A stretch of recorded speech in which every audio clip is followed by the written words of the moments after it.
世界脉动，澳洲视角，欢迎收看 AMEC 澳洲留学网络电台，您的第一手留学网络平台。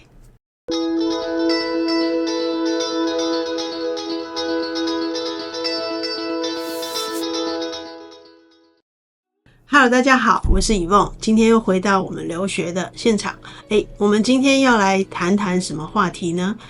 首先呢，我觉得这个呢，应该是我们做个总结吧，因为现在是7月底，然后8月了嘛，然后等于说这个2024年的上半年也都已经结束了。那我们看了这上半年的这样子的留学趋势呢，我觉得做个预测好了。应该是说没错，我们这个产业经过了很大的波动，然后政策上下的这个转折很多哈。那唯一最大的影响呢，就是这个35岁呢以后你就不能办485这件事情呢，影响的层面其实非常的严峻。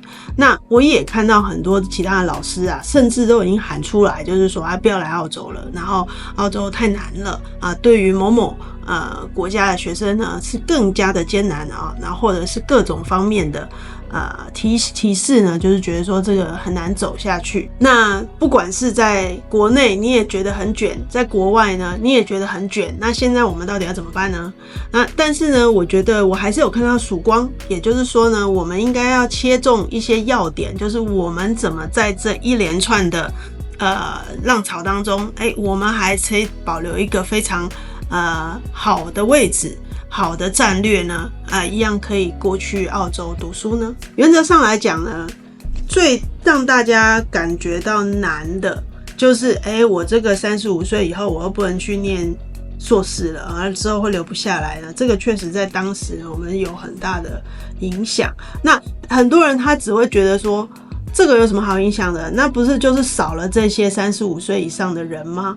但是呢，这样子的想法就会比较不了解我们事实上这个市场结构的变化。因为35岁以上的人代表的是家庭，等于说你拒绝了所有这些有家庭的人都过去申请留学。这包括有一些原本的市场，他是过去念硕士，顺便小孩念中小学或者是他小孩子刚好要去中小学，爸爸妈妈无聊想说再进修一个硕士，这样子的区间的人呢就不见。但是它的市场是存在的，因为它整个这些家庭的效益呢，它是一个我们自然人会产生的事情，就是说一家人要在一起，这是一个天性。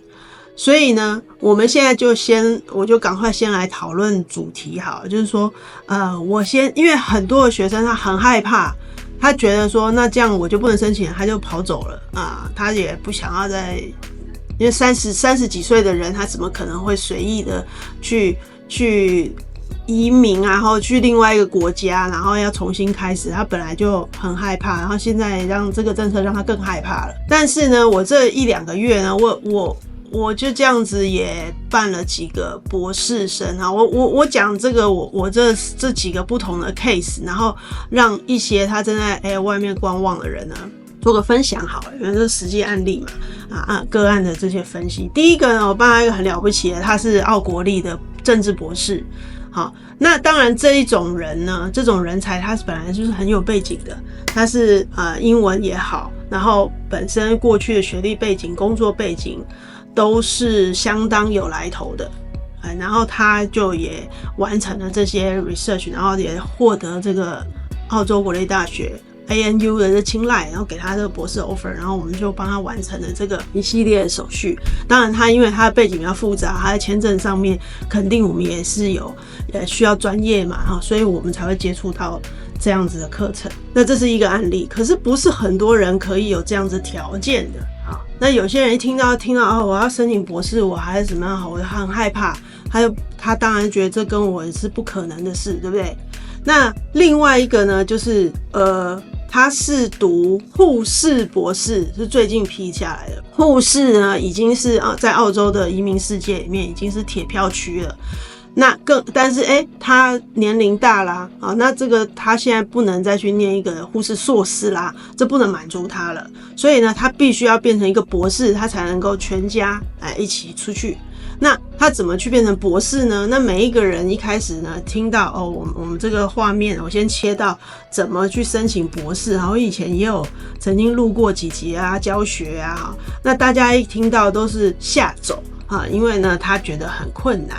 例如说，他有一些文件清单，他要准备这些，然后大部分人看到这个 RP research 或者是他要去就是要去找指导教授这部分，他就相当困难了。可是呢，他是怎么回事呢？这一个护士博士他怎么这么厉害呢？他是西雪梨大学，那因为刚好西雪梨大学跟台湾的某大学是有合作那在台湾找到一个博士的指导教授不难吧？所以他是台湾的博士，刚好又过去那边学习后半段的研究，所以他就这样过去。好，那我觉得这个对于可能很多的台湾的客户来说就不难的。所以呢，你如果还觉得说我要再了解多一点，那你可以跟我们预约一个咨询，我们可以讨论。那还有很多学生就卡在这个 RP 要怎么写Research Proposal。如果我今天跟你说你要这样子写，你还是会跑掉，因为你还是觉得很恐怖。那可是呢，如果我找了很多的大学好比我等一下会后可能会剪接，刚好是 Griffith 大学最近也来跟我们讲说你要怎么申请 PhD 或者是研究型的硕士，你要准备什么他只要一跟你要 RP， 很多人就跑掉了。那现在呢，我就来做一些再介绍，因为我觉得只要能够适应，就是申请的方式可能会有一点曲折。那其实它也就是一个申请，那申请到完了后面就很顺了嘛。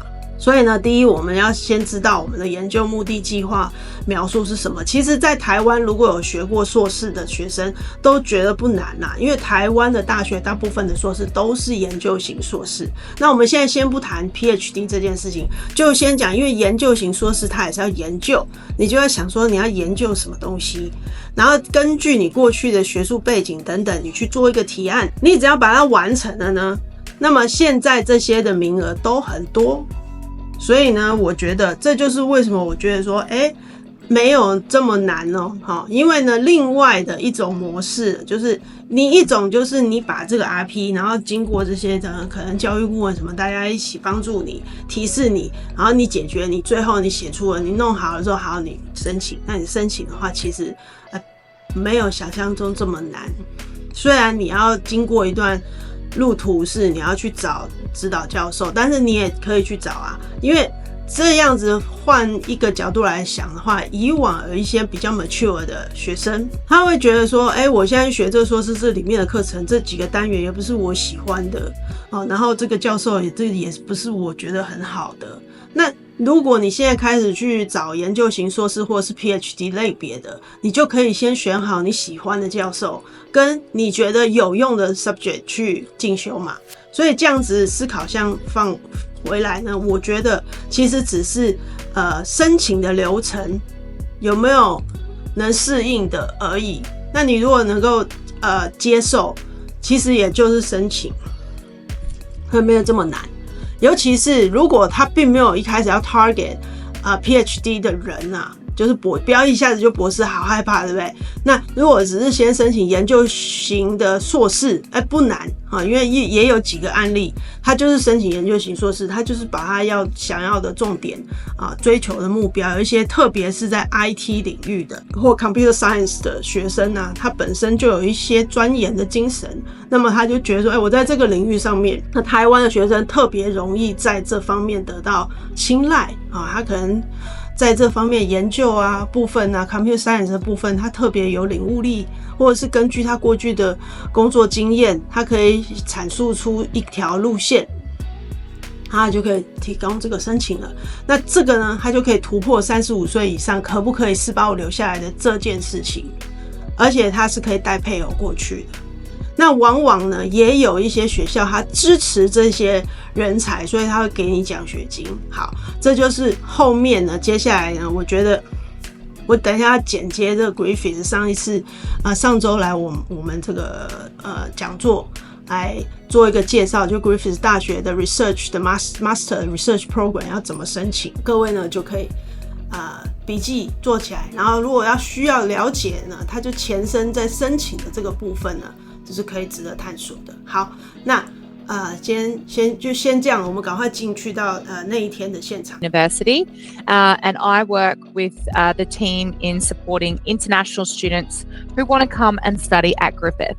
So today I'm going to take you through a little bit about what you might need to know if you're wanting to apply to study research at Griffith University. That video will be available on YouTube. So a little bit about Griffith. Now, Griffith is ranked in the top 2% of universities worldwide. We're in the top 50 universities under 50. And we're a fairly big university. So we have over 50,000 students, which cover 5 of our physical campuses. And we also have a digital campus.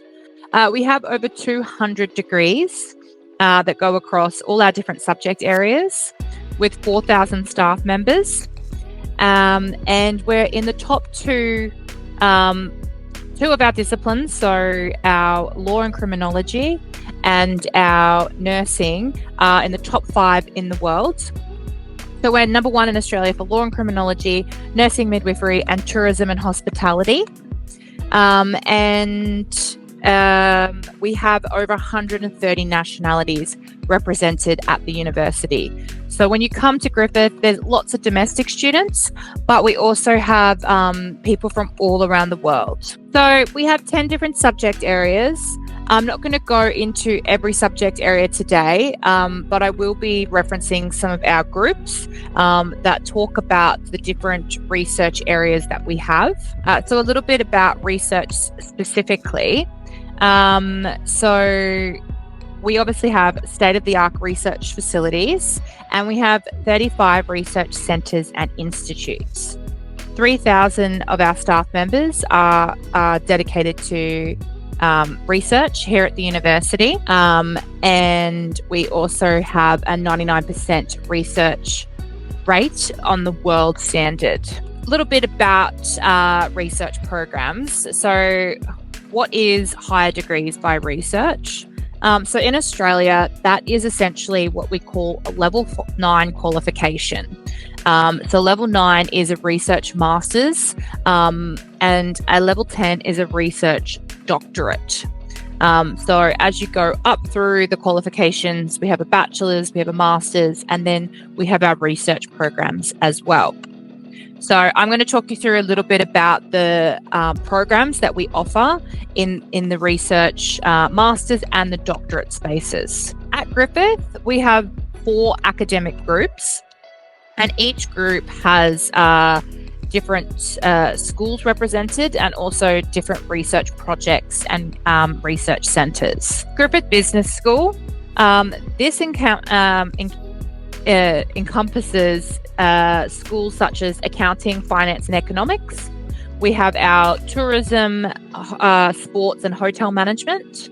We have government and international relations, marketing, employment relations and human resources, and international business and Asian studies. So within this area, we also have our different centres and institutes. So for example, we have the Centre for Work, Organisation and Wellbeing. We have the Griffith Institute of Tourism, the Griffith Asia Institute, the Centre for Governance and Public Policy, Social Marketing, the Centre for Personal Finance and Superannuation, our Sustainable Enterprise Centre, and our Social Business Centre. And I'm going to talk to you a little bit about what that means when you're applying. Now, arts, education and law. This is encompassing our School of Criminology, our Education School, Humanities, Languages and Social Sciences, Griffith Law School, our QCA, which is Arts and Design, and our Conservatorium, which is Music. And then within AEL, we have our different research centres. So we have creative arts research, we have our social and cultural research, the Criminology Institute, the educational research, law futures, and our conservatorium, which is our music research. Within Griffith Sciences, we have our School of Information and IT. We have which has a research centre called the Institute of Integrated and Intelligent Systems. We have our School of Engineering, which has 3 centres, which is the Cities Research Institute, the Institute of Integrated and Intelligent Systems, and Queensland's Micro and Nanotechnology Centre. And then we also have our School of Environment and Science. And as you can see, this has lots of centres in research. Environmental science is something that the university has always kind of favoured. We were the first university in Australia to start work around environment. So some of the centres include our Rivers Centre, Environmental Futures, Clean Environment and Energy, Australian Research Energy for Human Evolution, Drug Discovery, our Cities Research Institute, Quantum Dynamics, Micro and Nanotechnology Centre, Coastal Management, and Climate Change Response. And then in our Griffith Health area, which are things like physiotherapy, allied health, psychology, dentistry, medicine, nursing, pharmacy, we have our Menzies Health Institute and also our Institute for Suicide Research and Prevention. So why are these important? Well, when looking at how to apply at Griffith, the first thing you're going to want to do is decide whether or not you want to do a Master of Philosophy or a Doctor of Philosophy. So one of our Master of Philosophy is around 2 years and the Doctor of Philosophy is 4 years. So that's going to be your first step. And then you need to see if you meet the entry requirements for these programs. So I'm going to talk you through the entry requirements, but that is normally a honours or a thesis-based master's, which will meet the entry requirements for the program. Then you can have a look to see what the different funding options are. But I really want to talk about step number 5, which is finding a suitable supervisor. So before you can even apply at Griffith, you will need 2 supervisors to supervise you in your research. So I'm going to show you how you can find some of these supervisors, but they will also be your guide to where the research funding is, and they will obviously support you through either your PhD or your Master of Philosophy. And then step number 6 is applying to the university. So having a look at that, when we look at our application requirements, the requirements for our international students wanting to study research is an IELTS 6.5 or equivalent.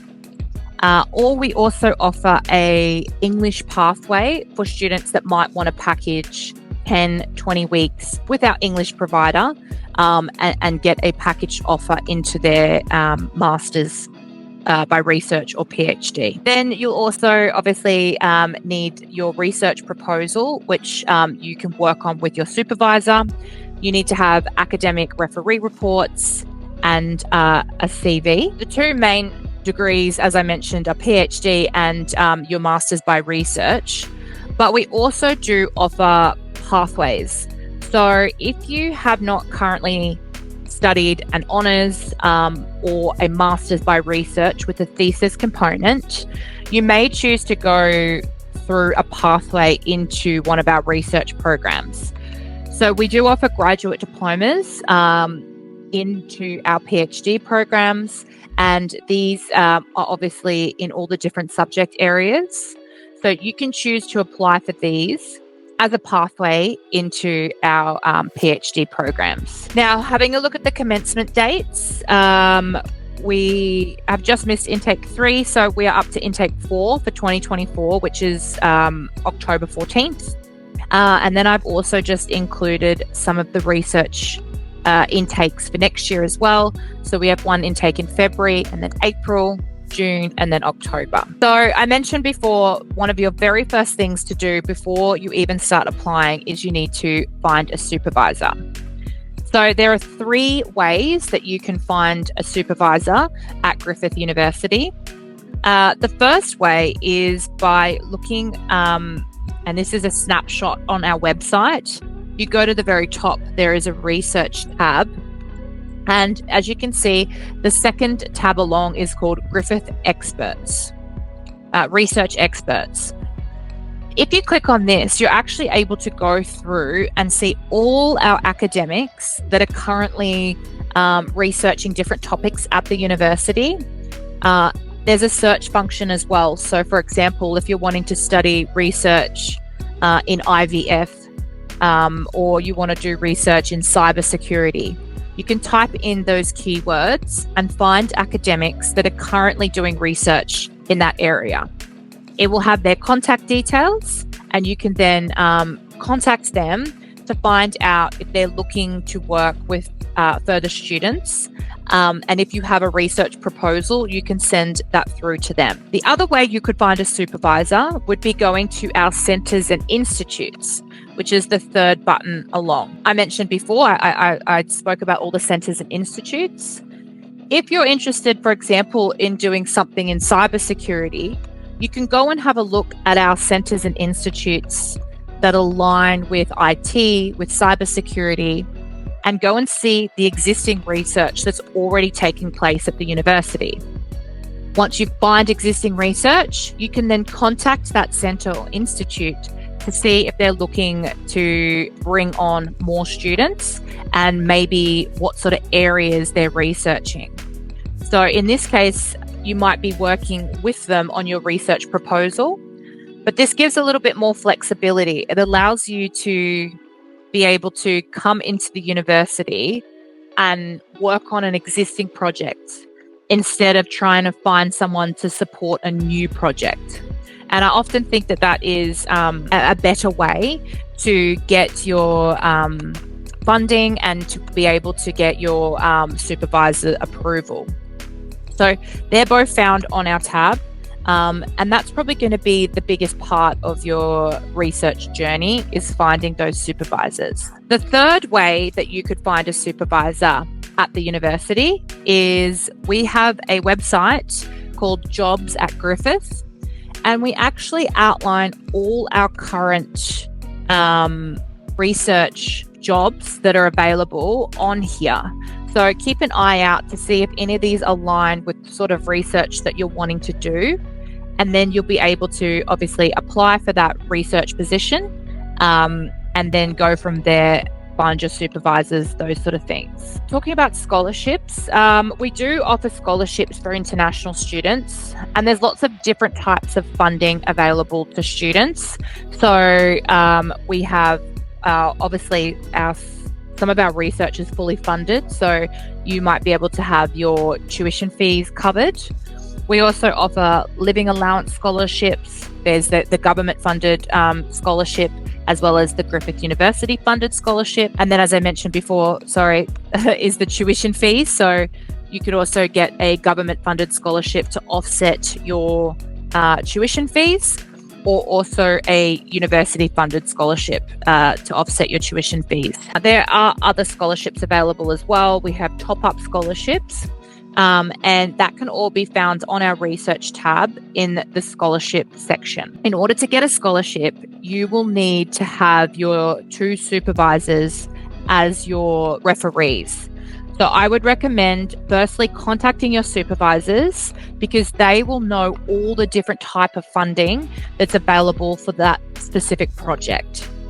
Each academic group and all the different centres and institutes have different funding coming either from the university or from the government, and then they will understand exactly what scholarships are available. Something I heard the other day as well, if you have an internationally published paper, then that's actually a really good sign, because these scholarships are quite competitive.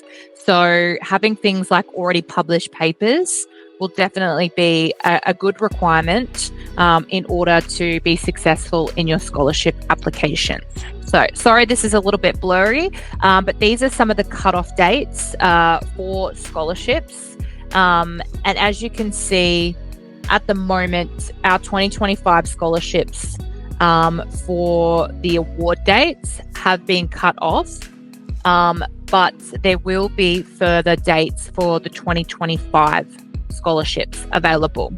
So on our website, under the scholarships, there's different cutoff dates depending on international students, domestic students, and also for different types of funding. So please have a look at the cutoff dates and make sure that you're within those dates before applying for your intake. Now, if you're wanting to contact and find out more about our research programs, you can, as I said, the first place to go would be the website, but also you can send an email to our HDR team or also give them a call about different projects. Really, the best way is to find yourself a supervisor and they will be able to talk you through all the different processes.